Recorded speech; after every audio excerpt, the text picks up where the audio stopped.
Good evening. I must salute the wisdom of all those Americans who have elected this deranged, child rapist, pedophile, megalomaniac Donald Trump as president not only once, but twice. I mean, look at his utterances as a president. The other day, when he was asked by a reporter, probably at White House, about the killing of 170 plus school girls in Tehran, and what he said, I mean, I cannot believe a president of a superpower is so ignorant that he said that it could be someone else's tomahawk that was fired at that school. I mean, come on. There are only two or three countries that possess those kind of missiles, American missiles.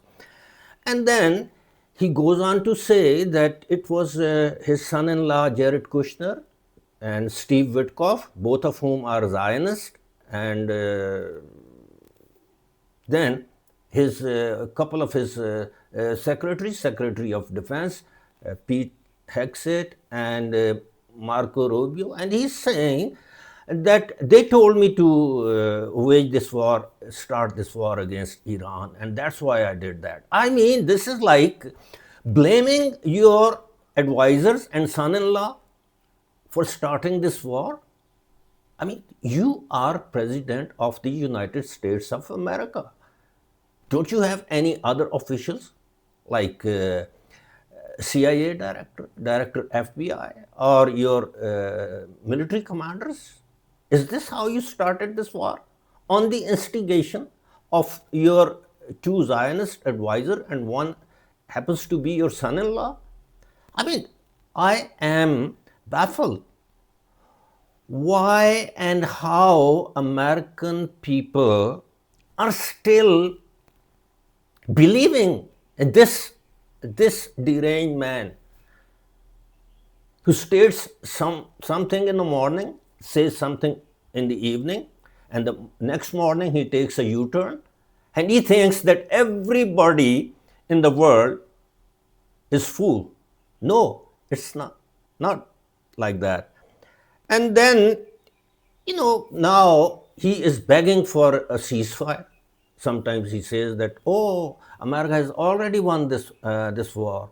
Oh, we have diminished their power. We have obliterated their navy. We have destroyed their air force.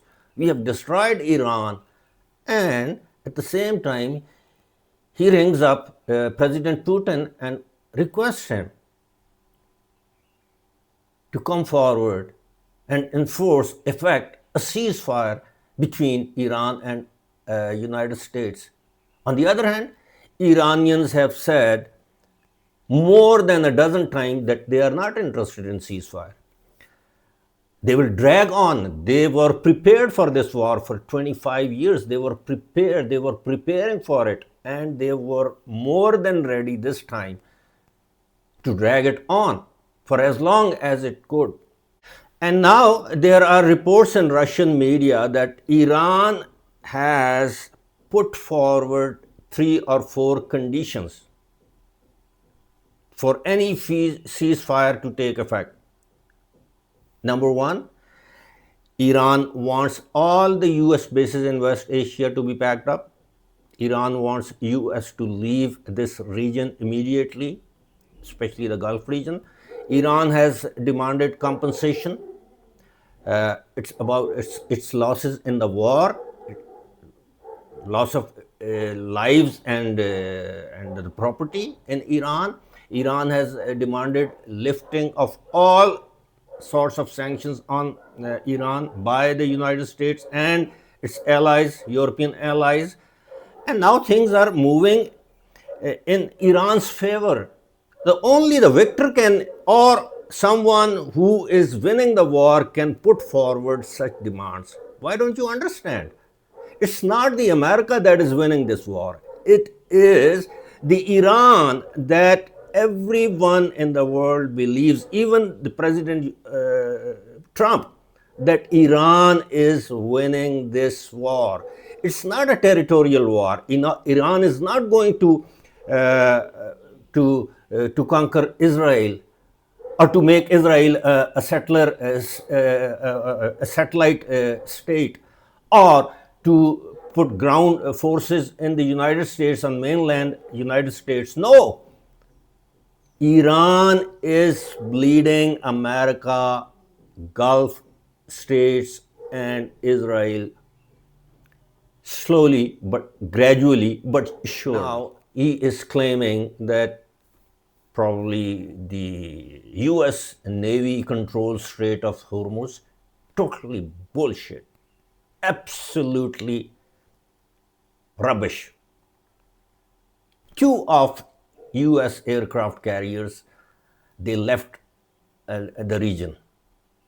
And now Iranians have openly warned, rather threatened, that they will be using their speedboats, which the world has yet to see. And now, even American political commentators are saying that Iran will win this war.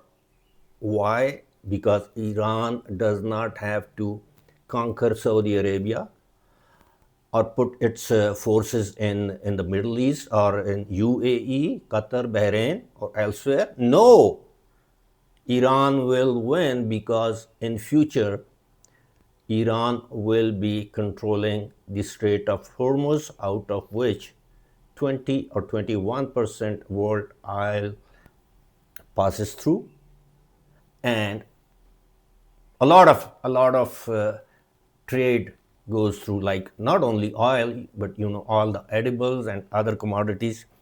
And I will leave you with this clip of Tucker Carlson.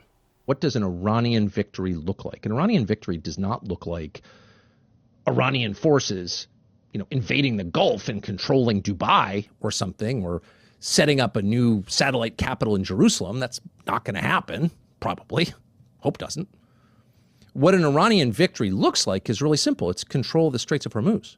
It's exactly what it looks like, which, if you hadn't looked at a map recently, is only about 20 miles wide, and it's the choke point through which 20% of the world's energy flows, 20% of oil and liquefied natural gas, on which many countries, including American allies, are totally dependent.